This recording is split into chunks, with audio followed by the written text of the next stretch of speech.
आप ये भाग देंगे। अब देखिए जरा ध्यान से सवाल में, ए किसी काम को 5 दिन में, बी उसी काम को 10 दिन में, तो बताइए दोनों मिलकर उस काम को कितने दिन में समाप्त करेंगे। तो आप कुछ नहीं करना है, 5 और 10 का लघुत्तम आपने 10 लिया और 5 से डिवाइड किए तो आपका 2 आया और 10 से डिवाइड किए तो 1 आया। लेकिन दोनों को क्षमता को जोड़ा गया तो 3। अब 3 की क्षमता से कुल टोटल 10 काम करना था, तो आप डिवाइड किए तो 3 से 1/3 की लगा। इसी तरह से अगर मान लीजिए ए किसी काम को 10 दिन में, बी उसी काम को 15 दिन में, सी उसी काम को चलिए 30 दिन में,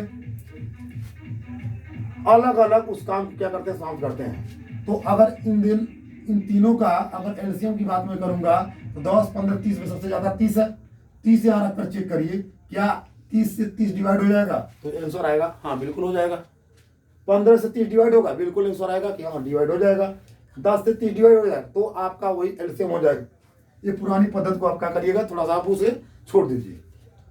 फिर यहाँ कंडीशन जरा ध्यान दीजिएगा, ए किसी काम को 10 दिन में समाप्त करता है, बी उसी काम को 15 दिन में तथा सी उसी काम को 13 दिन में समाप्त करता है। तो बताइए तीनों मिलकर के, यानी हमको इस पहले ए की क्षमता निकालना होगा। और ए का क्षमता कैसे निकलेगा, जब 10 से डिवाइड करेंगे 30 में, तो 10 तिहाई 3, यानी ए का क्षमता 3 हो जाएगा।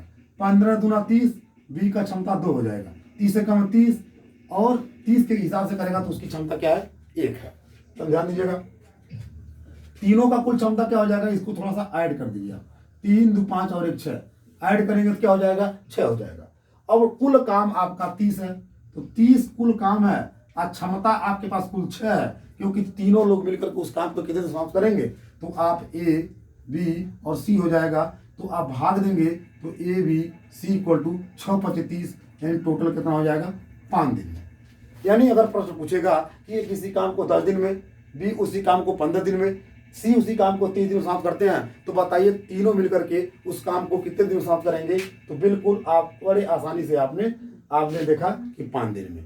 लेकिन अगर यही क्वेश्चन आपसे यह बोलता, कहता कि ए और बी मिलकर के किसी कार्य को, प्लस लगाना, प्लस नहीं ए और बी समझ लीजिए, ए और बी मिलकर के किसी कार्य को 10 दिन में, बी और सी मिलकर के 15 दिन में, सी और ए मिलकर के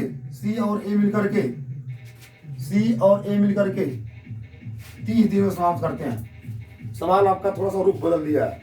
ए और बी दोनों मिलकर के काम कर रहा है, वहां पर सिंगल ए किसी काम को 10 दिन में, बी किसी काम को 15 दिन में, सी किसी काम को 30 दिन में समाप्त करता था। लेकिन यहाँ पर क्या है, ए और बी दोनों मिलकर के किसी काम को 10 दिन में समाप्त करते हैं, बी और सी 15 दिन में, सी और ए 30 दिन में। तो बताइए तीनों मिलकर के उस काम को कितने समाप्त करते हैं। सवाल यहाँ भी था तीनों मिलकर के, सवाल वहां भी है तीनों मिलकर के, लेकिन ध्यान रहे 2 लोग मिलकर के यहाँ पर काम कर रहे हैं। तो एक ठीक है, आपको मैं बता दूं, फिर वही कंडीशन यहाँ होगा, लघुत्तम आपका 30 हो जाएगा, 10 तिहाई 30 हो जाएगा, 15 दूना 30, 30 से कम है 30 हो जाएगा।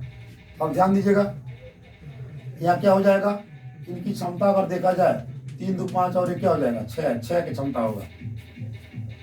अच्छे बात बताइए, उसके आगे समझने के लिए जरा बात मान लीजिए, यहाँ 20 मजदूर है, 20 मजदूर किसी काम को 10 दिन में समाप्त करते हैं।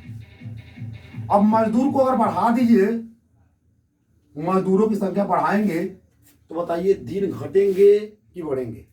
जैसे मान लीजिए 20 मजदूर है, 20 मजदूर किसी काम को 10 दिन में समाप्त करते हैं, 10 दिन समाप्त करते हैं। तो मजदूर जब बढ़ाएंगे तो दिन घटेगा कि बढ़ेगा, तो दिन क्या होगा, घटेगा, क्योंकि ज्यादा लोग होंगे तो कम टाइम लगेगा। लेकिन अगर ये लोग कम होंगे, मान लीजिए मजदूर 20 से कम होंगे, तो जब कम होंगे तो जो 10 दिन में लग रहा था उससे ज्यादा दिन लगेगा। यानी सिंपल सी बात है, मजदूर को बढ़ाएंगे तो दिन कम लगेंगे, मजदूर घटाएंगे तो दिन ज्यादा लगेंगे। तो यहाँ पर 2 लोग हैं। जब सिंगल की बात आएगी तो देखिए यहाँ पर आप 2 से गुणा करा दीजिएगा, तो 30 गुना हो जाएगा, टोटल 60 काम। और 60 काम में अब ए, बी, सी हो जाएगा। अब 60 काम में क्या करना है आपको, यहाँ 6 से भाग दीजिए। 60 काम में क्या करेंगे आप, 6 से भाग देंगे तो क्या हो जाएगा, ए, बी, सी इक्वल टू 14 में 60, 10 दिन में। आप यही कह सकते हैं कि यहाँ पर सवाल जो था 5 दिन था, 5 दिन था तो एक एक लोग थे, लेकिन जब 2-2 लोग मिले थे तो 10 का आधा क्या हो गया था। यहाँ पर देखिए, यहाँ सिंगल थे, बताइए ABC, लेकिन यहाँ पर क्या था, 2-2 लोग मिल रहे थे, तो आपने क्या किया था, इसमें 2 से गुणा करा दीजिए, तो टोटल काम आपका 60 आ जाएगा, और फिर 6 से आप डिवाइड कर देंगे, तो कितना दिन लगेगा, 10 दिन लगेंगे। 10 दिन उस काम को समाप्त करने में कितना टाइम लगेगा, 10 दिन में। इसी टाइप का आज मेरा पहला वीडियो था। तो इसके बाद जस्ट एक एक करके जो टॉपिक वाला RS अग्रवाल का जो भी कोचिंग में लोग पढ़ रहे हैं, एक एक पॉइंट को, एक एक सवाल को हम डिस्कस करते हुए चलेंगे। आज पहला दिन है, पहला क्लास है, तो थोड़ा सा हिस्ट्रिकेशन भी हो सकता है, लेकिन धीरे धीरे वो सब कुछ सही हो जाएगा, क्योंकि इतने लोग इस यूट्यूब को देखेंगे तो धीरे धीरे थोड़ा सा उसमें समायोजन हो जाएगा। तो इसी के साथ मैं अपने वीडियो को समाप्त करता हूँ, और अगर मेरा चैनल आपको पसंद आ रही है तो उसको आप क्या करिएगा, सब्सक्राइब करिएगा और लाइक करिएगा।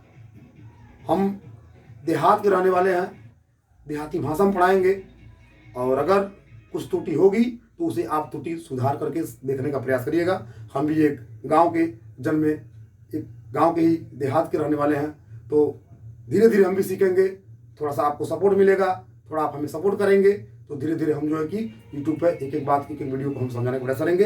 इसी के साथ मैं अपने बातों को विराम करता हूँ, फिर नेक्स्ट वीडियो में हम मिलेंगे, इसलिए मैं चल रहा हूँ।